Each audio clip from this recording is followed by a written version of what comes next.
Alright guys, welcome. Hari ini Bitcoin tumbang lagi ya. Dan ini ada kabar miring juga ini dari Cina.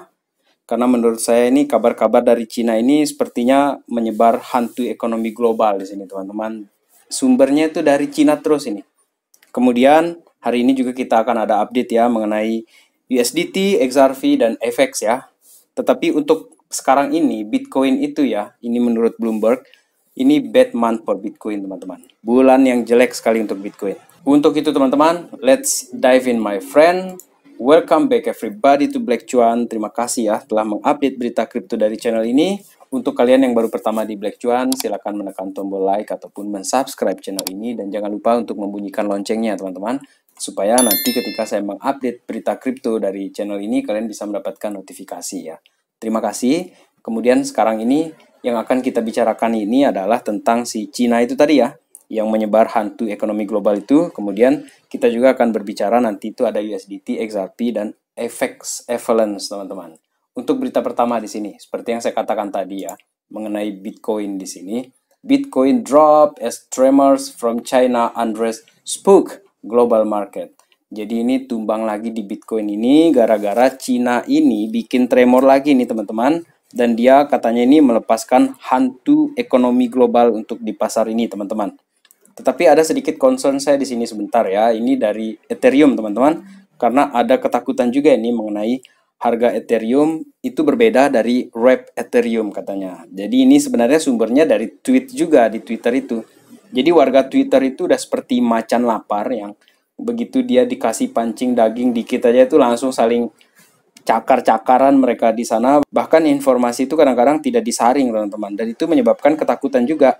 Sementara itu Marcus Dillon itu mengeluarkan opininya ya mengenai ada juga info yang mengatakan ini bisa dibajak, ini bisa dihack seperti itu untuk Ethereum ya. Tetapi dia menyatakan bahwa Ethereum ini merupakan open source smart contract ya. Jadi dia ini publik teman-teman, tidak mungkin dia bisa dibajak menurut dia. Sementara harga Bitcoin yang kita bicarakan tadi itu dia tumbang itu gara-gara ini nih, di tengah menurunnya harga saham Asia teman-teman, dan juga di tengah menurunnya ekuitas berjangkanya di Amerika Serikat tersebut. Dan di Cina ini juga ya, dia ini benar-benar sukanya bikin hantu global ya, atau hantu ekonomi global ya teman-teman. Dan gara-gara kebijakan pembatasan mobilitas COVID-0 teman-teman. Dan pembatasan mobilitas COVID-0 ini terjadi di Beijing, dan dampaknya ini menyebabkan terhambatnya jalur ekonomi domestik. Bahkan ini mempengaruhi juga ini negara-negara Asia lainnya. Karena kan Cina ini merupakan salah satu faktor penting ya untuk ekonomi global, bahkan di Asia itu terutama ya. Dan market ini semakin khawatir teman-teman, terutama saham dan kripto ini, karena ada kerusuhan di Cina itu yang menyebabkan rantai pasokan ekonomi itu bahkan di skala global itu bisa macet teman-teman. Ditambah lagi nih adanya kasus FTX yang runtuh itu kemarin. Ya saya tahu lah, meskipun ada di kolom komentar yang mengatakan kok bahas FTX mulu, nggak ada berita lain apa? Ya karena FTX ini dampaknya ini merembet ke sana kemari. Bahkan sampai Tether pun yang akan kita bahas nanti itu juga kena dampaknya, yang selama ini kita anggap dia stabil. Karena memang dia stabil coin kan. Oke, kita lanjut dulu sekarang ini masih tentang COVID di Cina itu ya. Di sini ada dari Christina Pusau ya, yang menurut saya ini kenapa digoreng lagi nih berita ini kan. Karena ini menyebabkan ketakutan juga, ini menyebabkan crash lagi di market seperti itu. Karena orang-orang pada ketakutan. Jadi ini merupakan salah satu tweet dari orang yang tidak lagi maksimalis tentang COVID, tetapi dia menyerang COVID maksimalis. Jadi ternyata tidak hanya Bitcoin saja yang ada maksimalisnya, ternyata di COVID juga ada maksimalis teman-teman. Jadi ini Tyler Lawrence ya, yang merupakan jurnalis Amerika ini merupakan salah satu COVID maksimalis. Jadi dia ini salah satu yang mendukung teori mengenai COVID, mengenai evolusi COVID, mengenai semakin berbahayanya COVID. Sementara tidak sedikit juga orang di luar sana yang sudah bosan, udah capek dia dengan COVID ini. Ya udahlah, kalau kita flu aja lah, nggak usah sebutin COVID karena bikin ketakutan seperti itu. Dan ini justru terjadi teman-teman ketika di Cina itu baru terjadi kerusuhan dan baru terjadi kebakaran dan orang-orang terkunci di apartemen itu dan banyak warga sipil yang meninggal.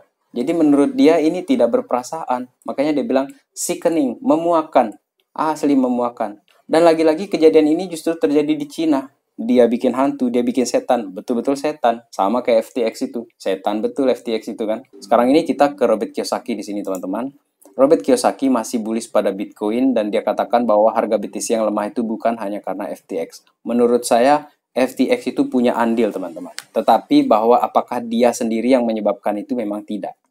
Jadi, saya setuju juga dengan si Robert Kiyosaki di sini. Karena sekarang ini yang kita hadapi itu adalah ancaman makroekonomi.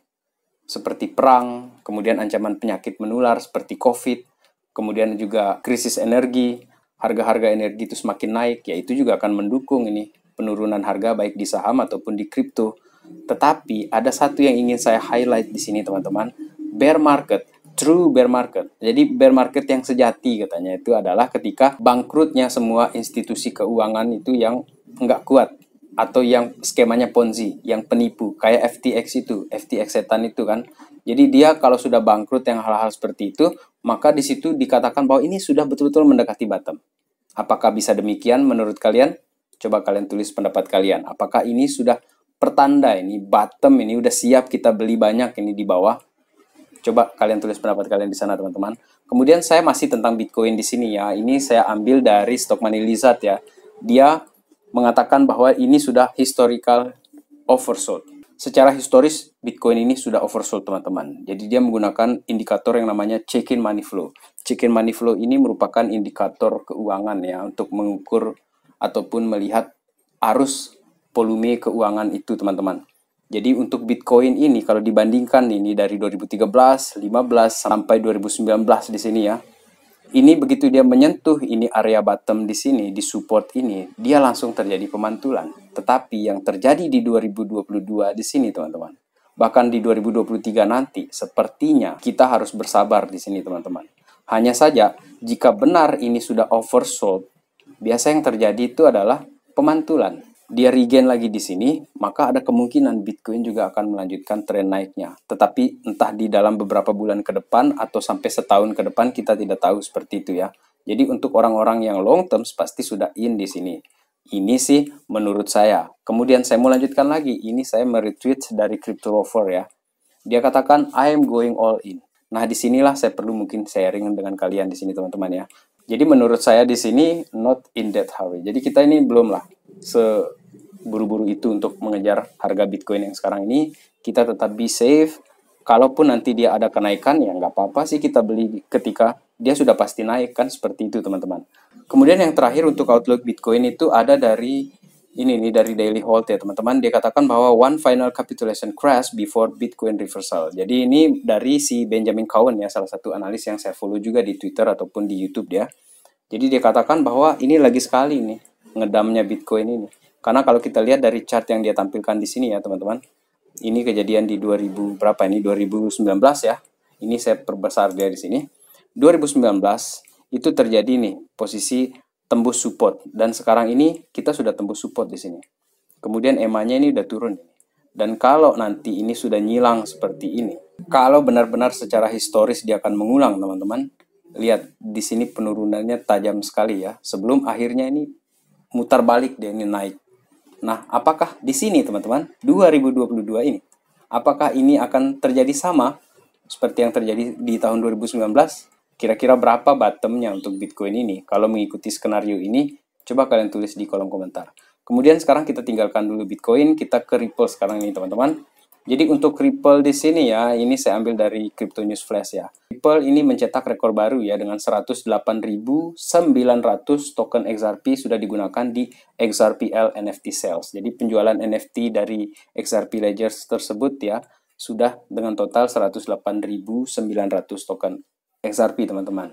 Dan di sini untuk yang kolektor-kolektor NFT ini dia mirip sama CryptoPunk itu, tetapi di sini namanya XRPL Punks. Dan menurut saya perkembangan seperti ini justru semakin menguatkan ya bahwa XRP itu bukan sekedar sekuritas, tetapi dia ini sebuah teknologi yang bisa dipakai dan dia ini tidak sekedar pergerakan-pergerakan saja yang orang manfaatkan seperti yang dituduhkan oleh si SEC tersebut teman-teman. Jadi untuk XRP semoga dia akan bagus ke depan dan XRP Punks ini juga bisa naik terus teman-teman ya. Kemudian sekarang ini ada outlook yang menarik ini mengenai XRP dan Litecoin teman-teman. Jadi di sini ada sedikit ya warning ya untuk Ethereum di sini karena ada sedikit berbahaya di sini Ethereum dari technical analysis dari Daily Hold di sini ya. Sementara untuk XRP di sini kalau dia bisa bertahan katanya di sini di level 0,38 sampai 0,40 kemungkinan dia akan terus melanjutkan bullishnya teman-teman. Tetapi untuk Litecoin di sini teman-teman, seminggu belakangan ini Litecoin ini luar biasa, bagus sekali kenaikannya Litecoin di sini teman-teman ya, hebat sekali dia di sini. Tetapi katanya di sini kalau seandainya dia tembus ini area 80, ini merupakan resistennya dia yang sudah bertahan selama berbulan-bulan teman-teman. Jadi kalau dia bisa tembus ini area 80 dolar, ini adalah momentum yang sangat bagus untuk Litecoin. Jadi dia kemungkinan akan terus naik katanya di sini teman-teman. Kemudian kalau untuk Ethereum ya, di sini ada berbahaya katanya di sini karena sudah disupport ini.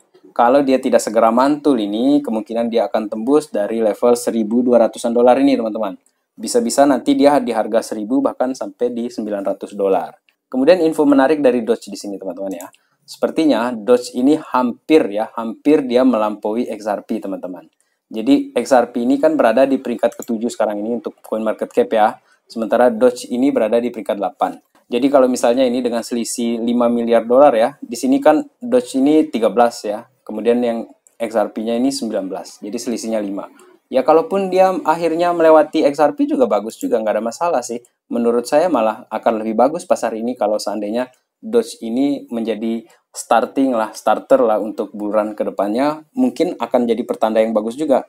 Kemudian kalau kita lihat di sini ya, mengenai Kapten Crypto di sini ada outlook ataupun pandangannya dia ya di sini. Karena di XY ini sudah turun di sini teman-teman, sudah keluar dari channel bullishnya dia. Jadi dikatakan bahwa seharusnya saham Bitcoin itu naik ketika di XY ini tumbang. Di XY ini sudah keluar ini dari channel uptrendnya ini teman-teman. Dan di sini biasanya Bitcoin naik, saham juga ikutan naik. Tapi gara-gara FTX-nya rapul katanya dia, maka Bitcoin ini nggak jadi naik. Jadi kita harus waspada teman-teman. Asli waspada katanya di sini. Makanya saya bilang ini setan betul FTX ini. Bikin harga Bitcoin juga ikutan tidak naik ini gara-gara dia. Dan ini ada kejadian yang sama. Dan kasus FTX ini juga sama dengan yang pernah terjadi sebelumnya di Bitfinex itu. Makanya di sini ada salah satu akun namanya Bitfinex Ads ya. Jadi dia education mungkin ya. Jadi ini belajar dari kasus FTX ya. Tetapi yang dibahas di sini itu Tether teman-teman, USDT. Dia meretweet ini dari Fatman Terra yang merupakan salah satu akun yang betul-betul mungkin maksimalis dia dengan Tether. Karena dia menganggap bahwa Tether ini sedang baik-baik saja, sementara dia ini saya simpan dulu ya kalau terjadi apa-apa. Ya, seperti itulah bahasanya dia. Dan ternyata di sini direspon oleh Joel Katz, David Schwartz yang merupakan CTO dari Ripple. Hal yang sama juga dikatakan mengenai FTX. Ternyata pada akhirnya tumbang tuh FTX. 2019 katanya dia. Bitfinex juga mengklaim bisa menghasilkan $1 million per day. $1 million per hari teman-teman. 1 juta dolar per hari. Apa yang terjadi? Tumbang teman-teman. Makanya namanya dia ini Bitfinex Ad. Belajar dari kasus itu ya. Dan untuk Tether di sini ya. Tether di sini teman-teman, jika ini saya juga tidak ingin ini terjadi ini. Bad betul ini kalau untuk kripto ini. Jika Tether ini bubble ya, implodes ya, meledak dia ini, maka game over untuk industri. Ini menurut saya bisa. Karena Tether ini merupakan salah satu stablecoin yang paling banyak digunakan teman-teman ketika kita trading di sini. Terutama kalau misalnya kita di Indonesia itu di toko kripto ataupun Indodax itu kebanyakan pakai USDT kan.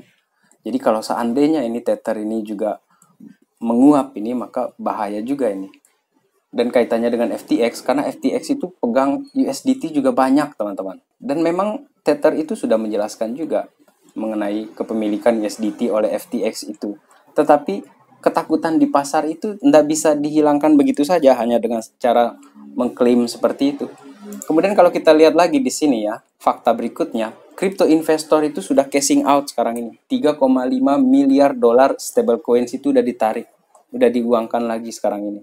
Dan ini pertanda bahwa ketakutan di pasar itu udah sangat-sangat masif sekarang ini. Dan apakah ketakutan ini akan membuat kita semakin panik? Menurut saya, jangan. Kita steady aja teman-teman.